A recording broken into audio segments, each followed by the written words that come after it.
The Pacific Crest Trail, a 2,650-mile ribbon of wilderness stretching from the Mexican border in California to the Canadian border in Washington. It's a trail of triumph, of solitude, and sometimes, of secrets. In our last episode, we explored the disappearance of Jacob Gray, a young man who set out into Olympic National Park and never came back. His story, filled with eerie clues and unanswered questions, left us wondering how someone could vanish so completely. But Jacob Gray wasn't the only one. In October of 2016, another hiker disappeared. His name was Kris Fowler. Known on the trail as Sherpa, Kris was just days away from completing his dream of hiking the entire Pacific Crest Trail. And then, he was gone. No final message, no signs of struggle, just a haunting silence on the last stretch of the trail.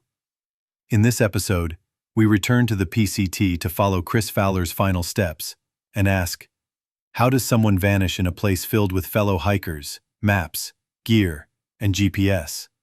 And why has no trace of him ever been found? This is 30-Minute Mysteries. I'm your host, and this is the story of Kris Fowler, lost on the Pacific Crest Trail. To understand the mystery, we first need to understand the man. Kris Fowler was born in Ohio and grew up in the small town of Akron. He was known for his kind nature, quick smile, and quiet but adventurous spirit. A graduate of Kent State University, Kris had a deep love for nature that often led him to the forests of Pennsylvania and the Appalachian Mountains. But it was the Pacific Crest Trail that captured his imagination. At 34 years old, Kris wasn't your average thrill-seeker. He didn't boast about his adventure, nor was he trying to go viral on social media. For Kris, hiking was a personal journey, one of reflection, resilience, and purpose. He earned the trail name Sherpa because he often carried extra gear for others. Fellow hikers spoke of his generosity and willingness to help. His charisma wasn't loud, but it was unforgettable. Sherpa had become a beloved part of the PCT hiking family. In interviews, his father Eric Fowler described Kris as the kind of son any parent would be proud of. He was thoughtful, prepared, and deeply connected to the trail. He had spent months researching gear, plotting his path, and physically training before ever setting foot on the trail. But even with the best preparation, nature is unpredictable. Kris began his PCT hike in Campo, California in May 2016. The southern terminus, right at the Mexican border, marks the beginning of one of the longest and most iconic hiking routes in the world. The first few weeks took him through the arid desert heat of Southern California.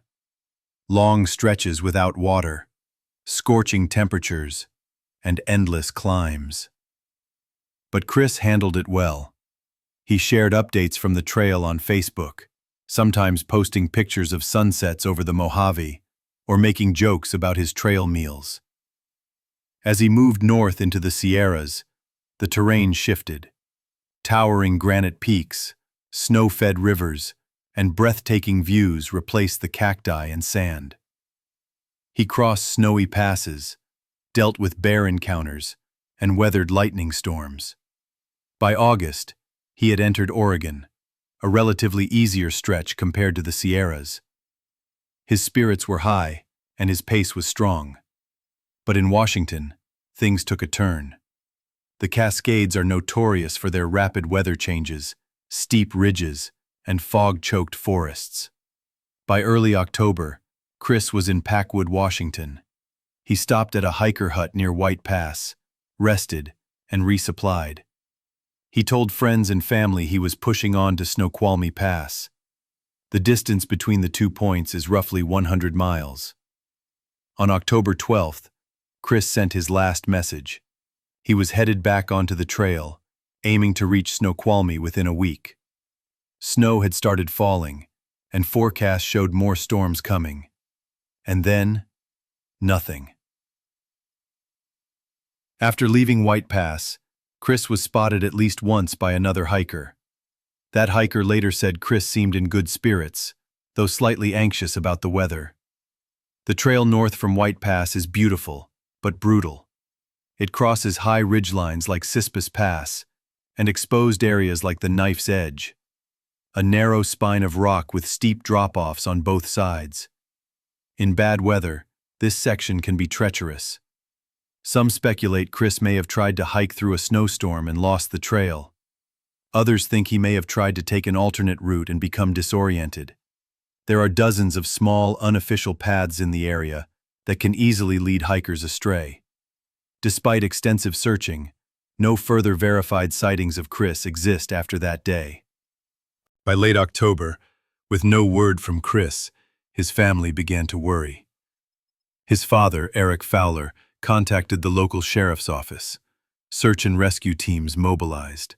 The Yakima County Search and Rescue launched helicopters and ground teams. Volunteers, some who had never met Kris, joined in. They used scent dogs, thermal imaging cameras, and reviewed trail registers. Hikers who were on that section of trail were interviewed. Rangers searched logbooks and shelters. Still, nothing.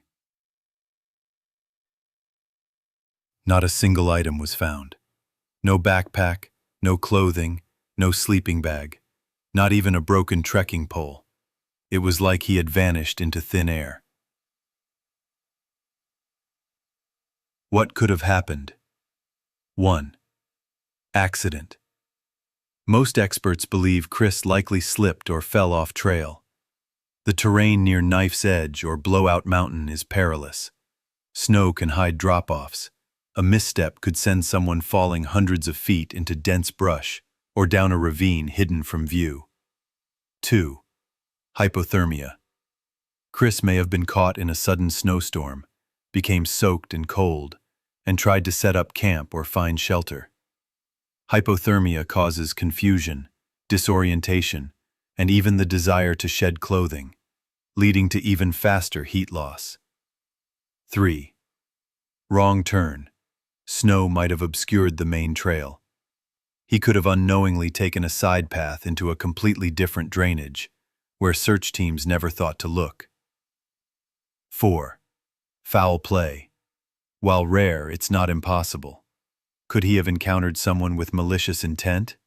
Was he followed? Authorities found no evidence to support this, but the PCT isn't patrolled. 5. Voluntary disappearance.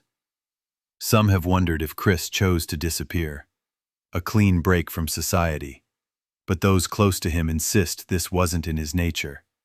He had plans, a job waiting, and people he loved. Kris's father, Eric, returned to the trail multiple times. He hiked the sections himself, looking for clues. He created a Facebook group and website, Where's Kris Fowler, where hikers could report sightings, tips, or theories. Volunteers from the hiking community joined the effort. Year after year, the search continued. Eric became a spokesperson for missing hikers, urging better search resources and awareness. In interviews, his voice often broke, but he never gave up.